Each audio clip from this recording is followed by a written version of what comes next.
सच्चे मित्र की पहचान। किसी गांव में दो मित्र रहते थे। एक बार उन्होंने किसी दूसरी जगह जाकर धन कमाने की सोची। दोनों यात्रा पर निकल पड़े। रास्ते में एक जंगल पड़ता था। जब वे जंगल से गुजर रहे थे तो उन्हें एक भालू अपनी ओर आता दिखाई दिया। दोनों मित्र डर गए। उनमें से एक को पेड़ पर चढ़ना आता था।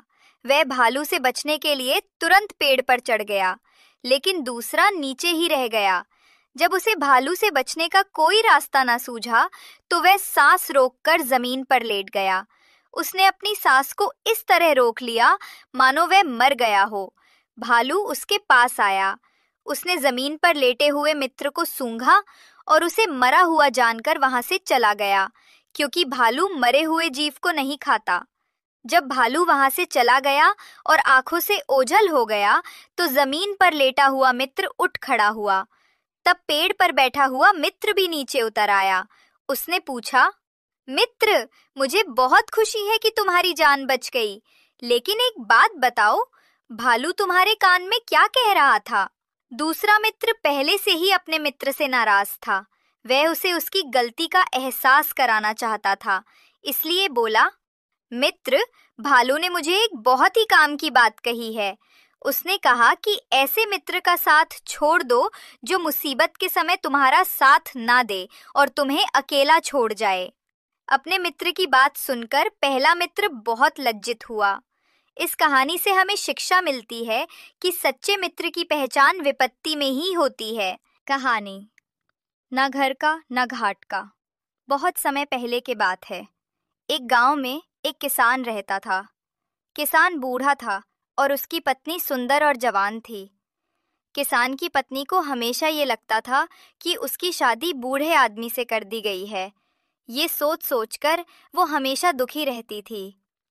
एक दिन उस गांव में कहीं से एक ठग आया और उसने किसान की पत्नी को देखा तो वो सब समझ गया कि ये स्त्री अपने पति से प्रसन्न नहीं है।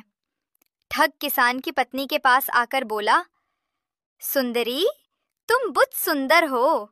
मुझे तुमसे प्यार हो गया है और मैं तुम्हारे साथ अपना जीवन बिताना चाहता हूँ।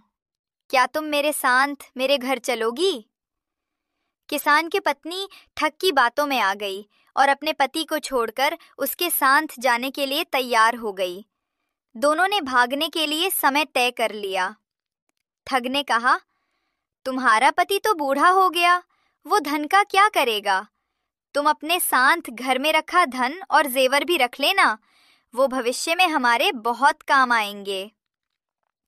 स्त्री उस ठग की बातों में पहले ही आ चुकी थी और उसके कहे अनुसार उसने घर में रखा धन और जेवर भी अपने पास रख लिए। रात्रि में जब उसका पति और पूरा गांव सो रहा था, तब ठग के साथ घर से भाग गई। सुबह होते होते जब वे गांव से बहुत दूर निकल गए, रास्ते में उन्हें एक बड़ी नदी मिली। ठग ने सोचा, मैं किसी तरह इसका धन लेकर इसे यहीं छोड़ देता हूँ। ये स्त्री वैसे भी अधेड़ उम्र की हो चुकी है। मेरे पास धन रहेगा तो कई जवान सुंदर स्त्रियां मिल जाएंगी।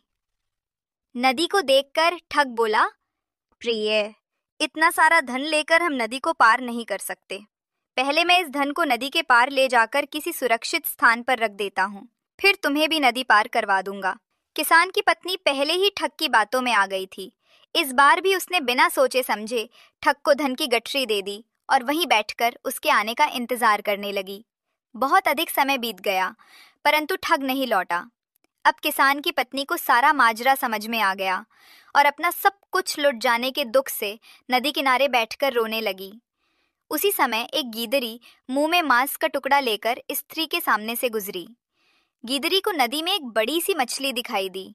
गीदड़ी ने मछली पकड़ने के लिए उस पर झपट्टा मारा। मछली उछलकर दूर चली गई और गीदड़ी के मुंह में रखा मांस का टुकड़ा नदी में गिर गया और तेज धार में वो गया। ये देखकर किसान की पत्नी गीदड़ी से बोली, अरे, तू तो अपनी मूर्खता के कारण मांस के टुकड़े और मछली दोनों से हाथ धो बैठी।